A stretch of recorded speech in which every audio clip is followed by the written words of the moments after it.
Book 18. Argument. The grief of Achilles, and new armour made him by Vulcan. The news of the death of Patroclus is brought to Achilles by Antilochus. Thetis, hearing his lamentations, comes with all her sea nymphs to comfort him. The speeches of the mother and son on this occasion. Iris appears to Achilles by the command of Juno, and orders him to show himself at the head of the entrenchments. The sight of him turns the fortunes of the day, and the body of Patroclus is carried off by the Greeks. The Trojans call a council, where Hector and Polydamas disagree in their opinions, but the advice of the former prevails, to remain encamped in the field. The grief of Achilles over the body of Patroclus. Thetis goes to the palace of Vulcan to obtain new arms for her son. The description of the wonderful works of Vulcan, and lastly, that noble one of the shield of Achilles. The latter part of the 29th day, and the night ensuing, take up this book.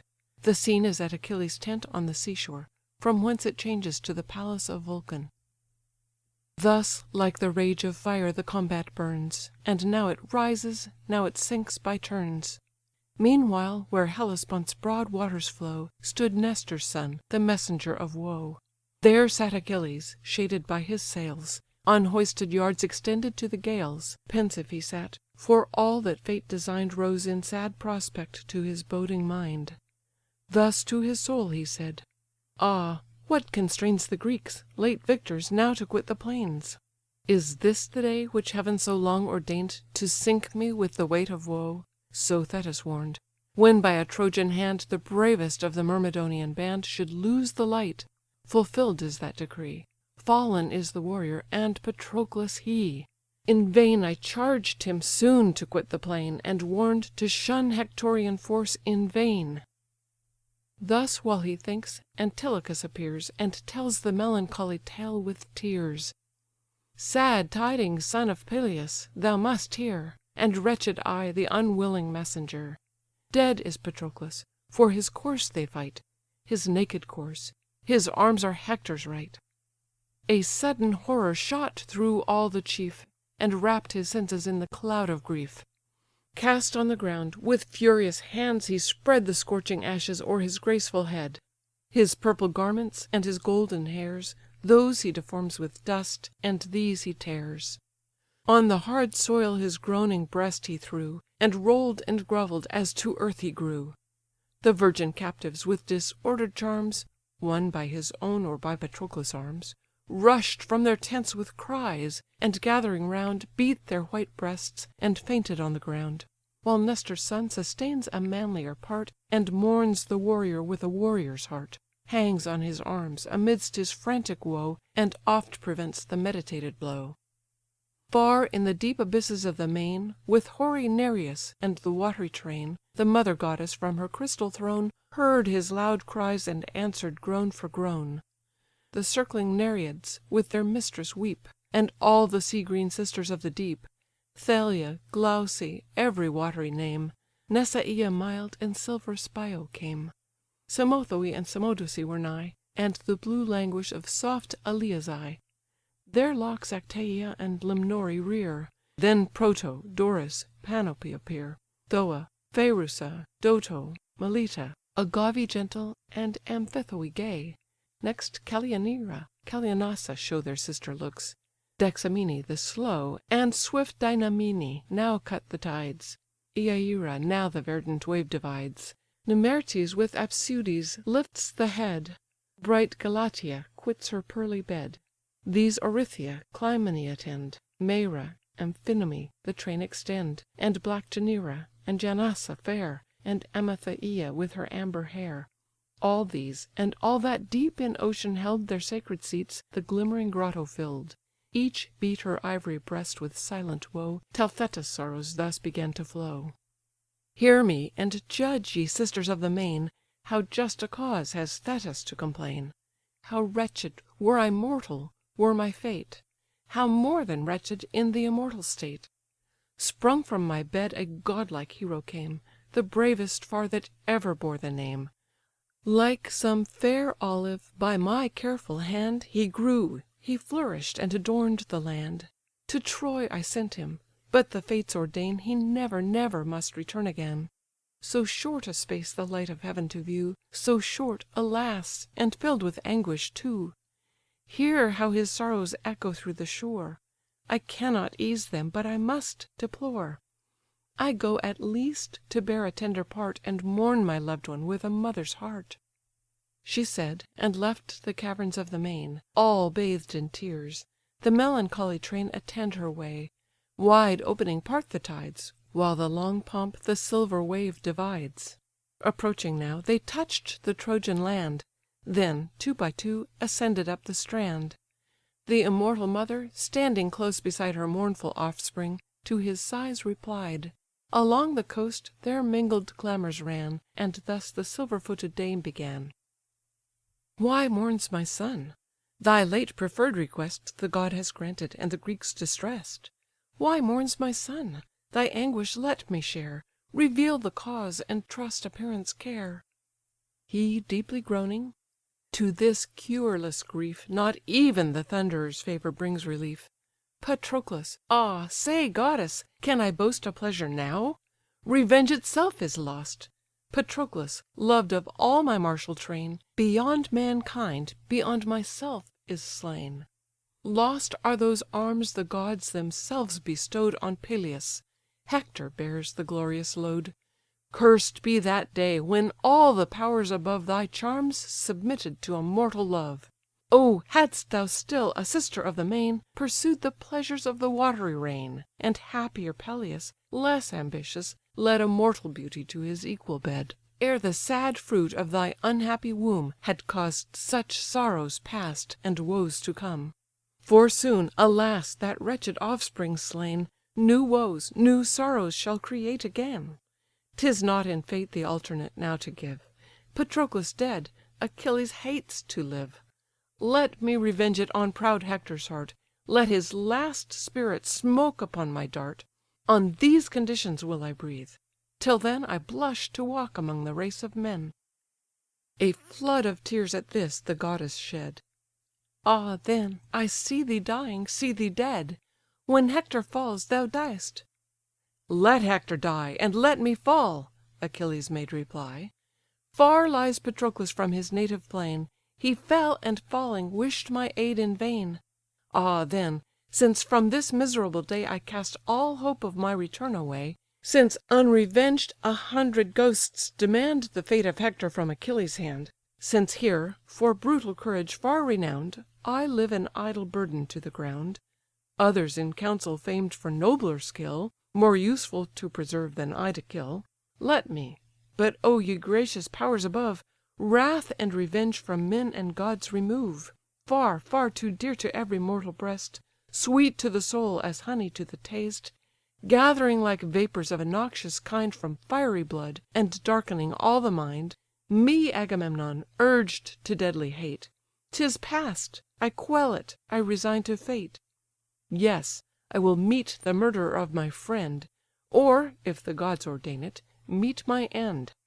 The stroke of fate the strongest cannot shun; The great Alcides, Jove's unequall'd son, To Juno's hate at length resigned his breath, And sunk the victim of all conquering death.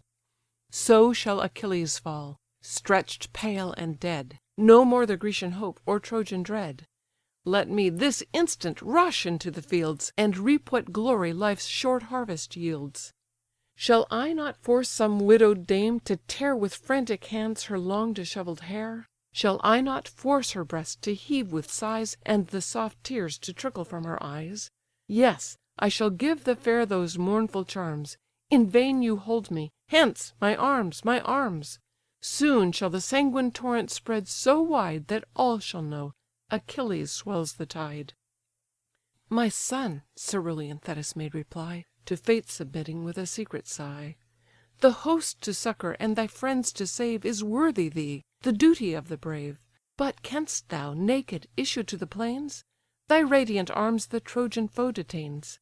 Insulting Hector bears the spoils on high, But vainly glories, for his fate is nigh. Yet awhile thy generous ardour stay, Assured, I meet thee at the dawn of day, Charged with refulgent arms, a glorious load, Vulcanian arms, the labour of a god." Then turning to the daughters of the main, the goddess thus dismissed her azure train: "Ye sister Nereids, to your deeps descend, Haste, and our father's sacred seat attend. I go to find the architect divine, Where vast Olympus' starry summits shine. So tell our hoary sire." This charge she gave. The sea green sisters plunge beneath the wave. Thetis once more ascends the bless'd abodes, And treads the brazen threshold of the gods. And now the Greeks from furious Hector's force Urge to broad Hellespont their headlong course; Nor yet their chief's Patroclus' body bore Safe through the tempest to the tented shore. The horse, the foot, with equal fury join'd, Pour'd on the rear, and thunder'd close behind. And like a flame through fields of ripen'd corn, The rage of Hector o'er the ranks was borne. Thrice the slain hero by the foot he drew, Thrice to the skies the Trojan clamours flew. As oft the Ajaces his assault sustain, But check'd, he turns, repulsed attacks again. With fiercer shouts his lingering troops he fires, Nor yields a step, nor from his post retires. So watchful shepherds strive to force, in vain, The hungry lion from a carcase slain. Even yet Patroclus had he borne away, And all the glories of the extended day, Had not high Juno from the realms of air, Secret, despatch'd her trusty messenger. The various goddess of the showery bow Shot in a whirlwind to the shore below. To great Achilles at his ships she came, And thus began the many-colour'd dame: "Rise, son of Peleus, rise, divinely brave! Assist the combat, and Patroclus save. For him the slaughter to the fleet they spread, And fall by mutual wounds around the dead. To drag him back to Troy the foe contends, Nor with his death the rage of Hector ends. A prey to dogs he dooms the course to lie, And marks the place to fix his head on high. Rise, and prevent, if yet you think of fame, Thy friend's disgrace, thy own eternal shame." "Who sends thee, goddess, from the ethereal skies?" Achilles thus; and Iris thus replies: "I come, Pelides, from the queen of Jove, The immortal empress of the realms above; Unknown to him who sits remote on high, Unknown to all the synod of the sky." "Thou comest in vain (he cries, with fury warm'd), Arms I have none, and can I fight unarm'd? Unwilling as I am, of force I stay, Till Thetis bring me at the dawn of day Vulcanian arms. What other can I wield, Except the mighty Telamonian shield? That, in my friend's defence, has Ajax spread, While his strong lance around him heaps the dead. The gallant chief defends Menoetius' son, And does what his Achilles should have done." "Thy want of arms (said Iris) well we know; But though unarm'd, yet clad in terrors, go! Let but Achilles o'er yon trench appear, Proud Troy shall tremble, and consent to fear. Greece from one glance of that tremendous eye Shall take new courage, and disdain to fly." She spoke, and pass'd in air. The hero rose; Her aegis Pallas o'er his shoulder throws. Around his brows a golden cloud she spread; A stream of glory flamed above his head. As when from some beleaguer'd town arise The smokes, high curling to the shaded skies, Seen from some island, or the main afar, When men distress'd hang out the sign of war. Soon as the sun in ocean hides his rays, Thick on the hills the flaming beacons blaze. With long projected beams the seas are bright, And heaven's high arch reflects the ruddy light. So from Achilles' head the splendours rise, Reflecting blaze on blaze against the skies. Forth march'd the chief, and distant from the crowd, High on the rampart raised his voice aloud. With her own shout Minerva swells the sound; Troy starts astonish'd, and the shores rebound. As the loud trumpet's brazen mouth from far With shrilling clangor sounds the alarm of war, Struck from the walls, the echoes float on high, And the round bulwarks and thick towers reply. So high his brazen voice the hero rear'd, Hosts dropp'd their arms, and trembled as they heard; And back the chariots roll, and coursers bound, And steeds and men lie mingled on the ground. Aghast they see the living lightnings play, And turn their eyeballs from the flashing ray. Thrice from the trench his dreadful voice he raised, And thrice they fled, confounded and amazed. 12 in the tumult wedged, untimely rush'd On their own spears, by their own chariots crush'd. While, shielded from the darts, the Greeks obtain the long contended carcase of the slain.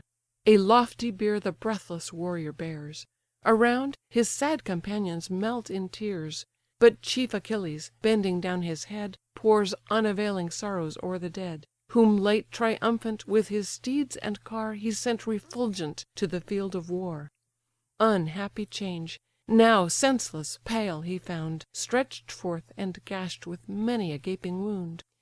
Meantime, unwearied with his heavenly way, in ocean's waves the unwilling light of day quench'd his red orb, at Juno's high command, and from their labours eased the Achaean band. The frighted Trojans, panting from the war, their steeds unharness'd from the weary car, a sudden council call'd; each chief appear'd in haste, and standing, for to sit they fear'd. 'Twas now no season for prolonged debate; they saw Achilles, and in him their fate. Silent they stood: Polydamas at last, skill'd to discern the future by the past, the son of Panthus, thus expressed his fears, the friend of Hector, and of equal years.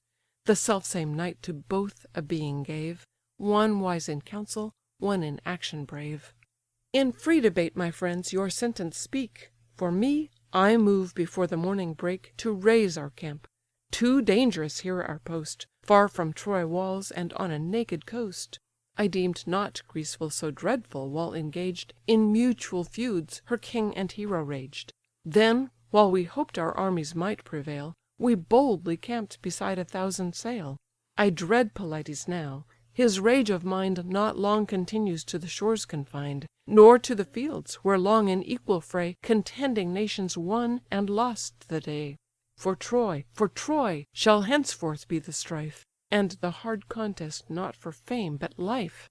Haste then to Ilion, while the favouring night detains these terrors, keeps that arm from fight. If but the morrow's sun behold us here, that arm, those terrors, we shall feel, not fear; and hearts that now disdain shall leap with joy, if heaven permit them then to enter Troy. Let not my fatal prophecy be true, nor what I tremble but to think ensue. Whatever be our fate, yet let us try what force of thought and reason can supply. Let us on counsel for our guard depend; the town her gates and bulwarks shall defend. When morning dawns, our well-appointed powers, array'd in arms, shall line the lofty towers. Let the fierce hero then, when fury calls, vent his mad vengeance on our rocky walls, or fetch 1,000 circles round the plain, till his spent coursers seek the fleet again. So may his rage be tired, and labour'd down, and dogs shall tear him ere he sack the town." "Return! (said Hector, fired with stern disdain) What, coop whole armies in our walls again? Was't not enough, ye valiant warriors, say, 9 years imprisoned in those towers ye lay? Wide o'er the world was Ilion famed of old For brass exhaustless, and for mines of gold. But while inglorious in her walls we stay'd, Sunk were her treasures, and her stores decay'd. The Phrygians now her scatter'd spoils enjoy, And proud Mæonia wastes the fruits of Troy. Great Jove at length my arms to conquest calls, And shuts the Grecians in their wooden walls. Darest thou dispirit whom the gods incite? Flies any Trojan? I shall stop his flight.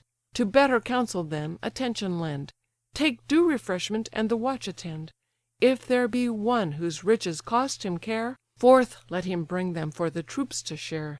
'Tis better generously bestow'd on those, Than left the plunder of our country's foes.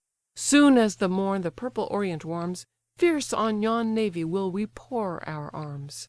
If great Achilles rise in all his might, His be the danger, I shall stand the fight. Honour, ye gods, or let me gain or give; And live he glorious, whosoe'er shall live.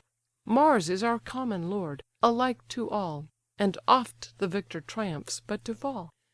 The shouting host in loud applauses join'd; So Pallas robb'd the many of their mind. To their own sense condemn'd, and left to choose The worst advice, the better to refuse. While the long night extends her sable reign, Around Patroclus mourn'd the Grecian train. Stern in superior grief Pelides stood; Those slaughtering arms, so used to bathe in blood, Now clasp his clay cold limbs; then gushing start The tears, and sighs burst from his swelling heart. The lion thus, with dreadful anguish stung, roars through the desert, and demands his young; when the grim savage to his rifled den too late returning, snuffs the track of men, and o'er the vales and o'er the forest bounds, his clamorous grief the bellowing wood resounds: so grieves Achilles, and, impetuous, vents to all his Myrmidons his loud laments. In what vain promise, gods, did I engage, when to console Menoetius' feeble age I vow'd his much loved offspring to restore, Charged with rich spoils, to fair Opuntia's shore? But mighty Jove cuts short, with just disdain, the long, long views of poor designing man. One fate the warrior and the friend shall strike, and Troy's black sands must drink our blood alike. Me too a wretched mother shall deplore, an aged father never see me more. Yet, my Patroclus, yet a space I stay, then swift pursue thee on the darksome way. Ere thy dear relics in the grave are laid, shall Hector's head be offered to thy shade; that, with his arms, shall hang before thy shrine, and 12, the noblest of the Trojan line, sacred to vengeance, by this hand expire, their lives effused around thy flaming pyre. Thus let me lie till then, thus, closely press'd, bathe thy cold face, and sob upon thy breast. While Trojan captives here thy mourners stay, weep all the night, and murmur all the day, spoils of my arms and thine, when, wasting wide, our swords kept time, and conquered side by side." He spoke, and bade the sad attendants round cleanse the pale corse, and wash each honour'd wound. A massy cauldron of stupendous frame they brought, and placed it o'er the rising flame; then heaped the lighted wood. The flame divides beneath the vase, and climbs around the sides. In its wide womb they pour the rushing stream; the boiling water bubbles to the brim. The body then they bathe with pious toil, embalm the wounds, anoint the limbs with oil. High on a bed of state extended laid, and decent cover'd with a linen shade, last o'er the dead the milk-white veil they threw; that done, their sorrows and their sighs renew. Meanwhile to Juno in the realms above, his wife and sister, spoke almighty Jove: "At last thy will prevails, great Peleus' son rises in arms; such grace thy Greeks have won. Say, for I know not, is their race divine, and thou the mother of that martial line?" "What words are these?" the imperial dame replies, while anger flash'd from her majestic eyes. "Succour like this a mortal arm might lend, and such success mere human wit attend. And shall not I, the second power above, heaven's queen and consort of the thundering Jove, say, shall not I one nation's fate command, not wreak my vengeance on one guilty land?" So they. Meanwhile the silver-footed dame reach'd the Vulcanian dome, eternal frame, high eminent amid the works divine, where heaven's far-beaming brazen mansions shine. There the lame architect the goddess found, obscure in smoke, his forges flaming round, while bathed in sweat from fire to fire he flew, and puffing loud the roaring billows blew. That day no common task his labour claim'd, full 20 tripods for his hall he framed, that placed on living wheels of massy gold, wondrous to tell, instinct with spirit roll'd from place to place, around the bless'd abodes, self-moved, obedient to the beck of gods.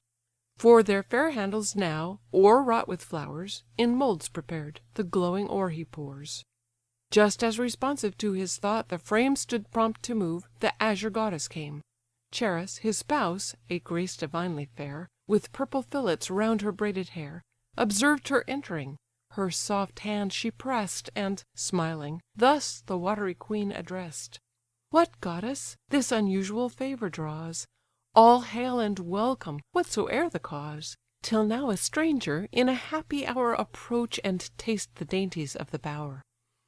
High on a throne, with stars of silver graced, and various artifice, the queen she placed, a footstool at her feet; then calling, said, "Vulcan, draw near, 'tis Thetis asks your aid."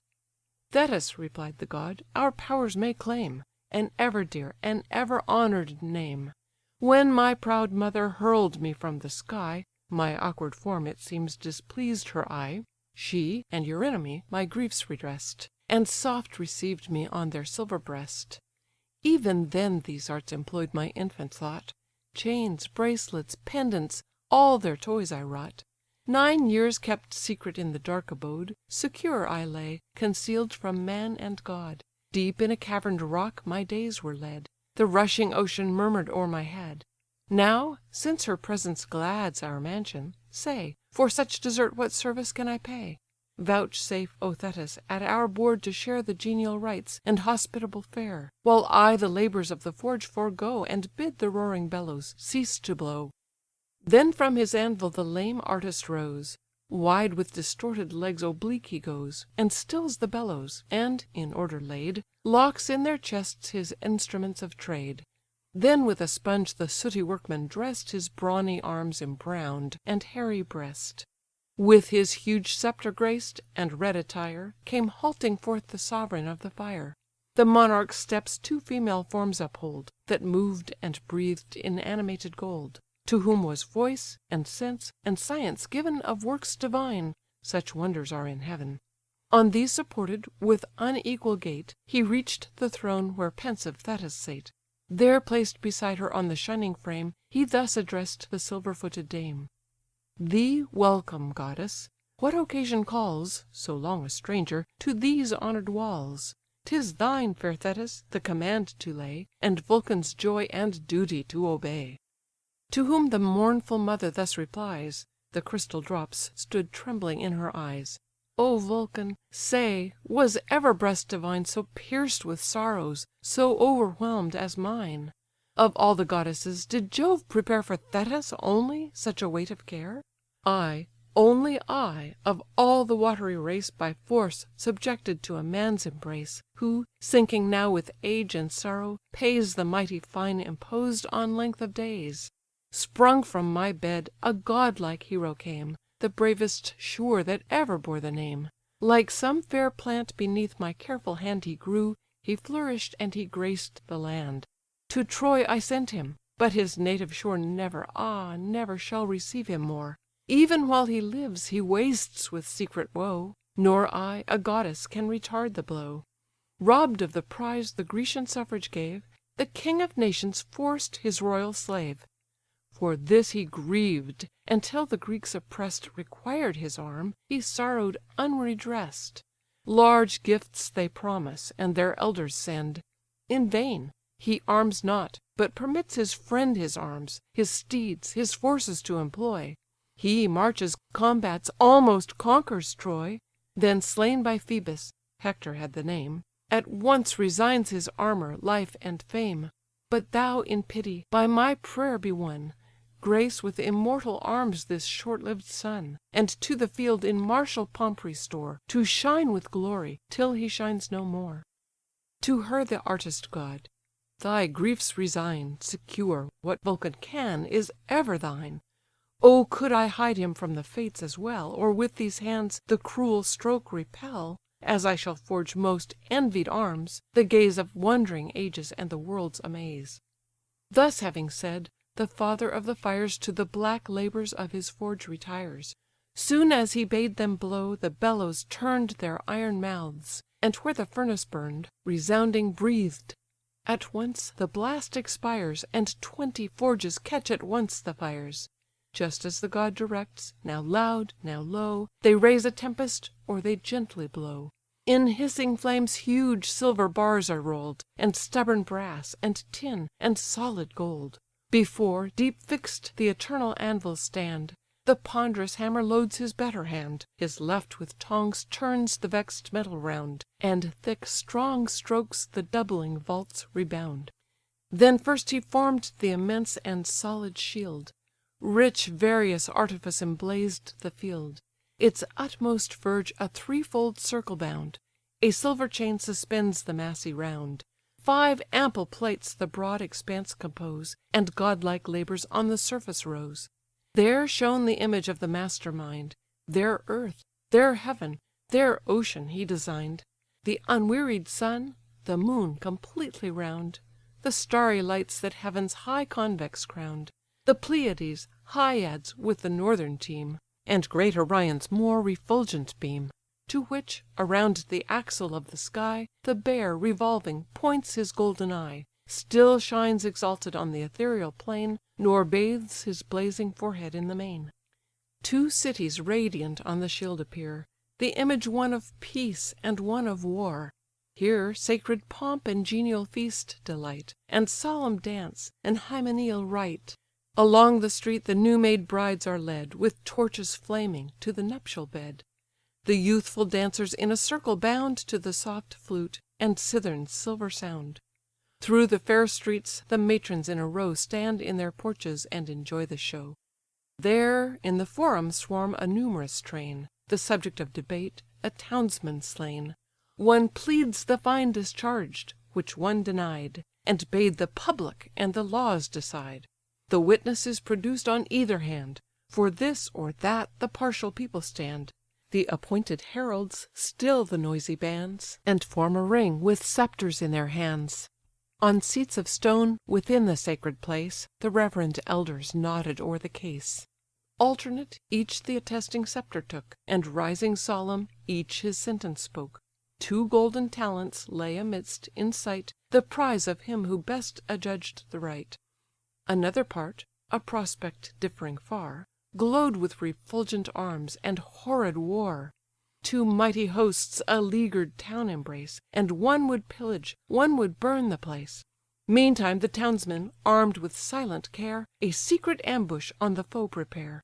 Their wives, their children, and the watchful band Of trembling parents, on the turrets stand. They march, by Pallas and by Mars made bold. Gold were the gods, their radiant garments gold, And gold their armour. These the squadron led, August, divine, superior by the head. A place for ambush fit they found, and stood, Cover'd with shields, beside a silver flood. 2 spies at distance lurk, and watchful seem If sheep or oxen seek the winding stream. Soon the white flocks proceeded o'er the plains, And steers slow moving, and 2 shepherd swains. Behind them piping on their reeds they go, Nor fear an ambush, nor suspect a foe. In arms the glittering squadron rising round Rush sudden, hills of slaughter heap the ground. Whole flocks and herds lie bleeding on the plains, And, all amidst them, dead, the shepherd swains. The bellowing oxen the besiegers hear. They rise, take horse, approach, and meet the war. They fight, they fall, beside the silver flood. The waving silver seem'd to blush with blood. Their tumult, their contention stood confess'd. One rear'd a dagger at a captive's breast. One held a living foe that freshly bled With new-made wounds, another dragg'd a dead. Now here, now there, the carcasses they tore. Fate stalked amidst them, grim with human gore, And the whole war came out and met the eye, And each bold figure seem'd to live or die. A field deep furrow'd next the god design'd, The 3rd time labour'd by the sweating hind. The shining shares full many ploughmen guide, And turn their crooked yokes on every side. Still as at either end they wheel around, The master meets them with his goblet crown'd. The hearty draught rewards, renews their toil, Then back the turning ploughshares cleave the soil. Behind, the rising earth in ridges roll'd, And sable look'd, though form'd of molten gold. Another field rose high with waving grain, With bended sickles stand the reaper train. Here stretch'd in ranks the levell'd swarths are found, Sheaves heaped on sheaves here thicken up the ground. With sweeping stroke the mowers strow the lands, The gatherers follow and collect in bands. And last the children, in whose arms are borne, Too short to gripe them, the brown sheaves of corn. The rustic monarch of the field descries, With silent glee the heaps around him rise. A ready banquet on the turf is laid, Beneath an ample oak's expanded shade. The victim ox the sturdy youth prepare, The reaper's due repast, the woman's care. Next, ripe in yellow gold, a vineyard shines, Bent with the ponderous harvest of its vines. A deeper dye the dangling clusters show, And curl'd on silver props in order glow. A darker metal mix'd entrench'd the place, And pails of glittering tin the enclosure grace. To this, one pathway gently winding leads, Where march a train with baskets on their heads, Fair maids and blooming youths, that smiling bear The purple product of the autumnal year. To these a youth awakes the warbling strings, Whose tender lay the fate of Linus sings. In measured dance behind him move the train, Tune soft the voice, and answer to the strain. Here herds of oxen march, erect and bold, Rear high their horns, and seem to low in gold, And speed to meadows, on whose sounding shores A rapid torrent through the rushes roars. 4 golden herdsmen as their guardians stand, And 9 sour dogs complete the rustic band. 2 lions rushing from the wood appear'd, And seized a bull, the master of the herd. He roar'd: in vain the dogs, the men withstood, They tore his flesh and drank his sable blood. The dogs, oft cheer'd in vain, desert the prey, Dread the grim terrors, and at distance bay. Next this, the eye the art of Vulcan leads Deep through fair forests and a length of meads, And stalls, and folds, and scatter'd cots between, And fleecy flocks that whiten all the scene.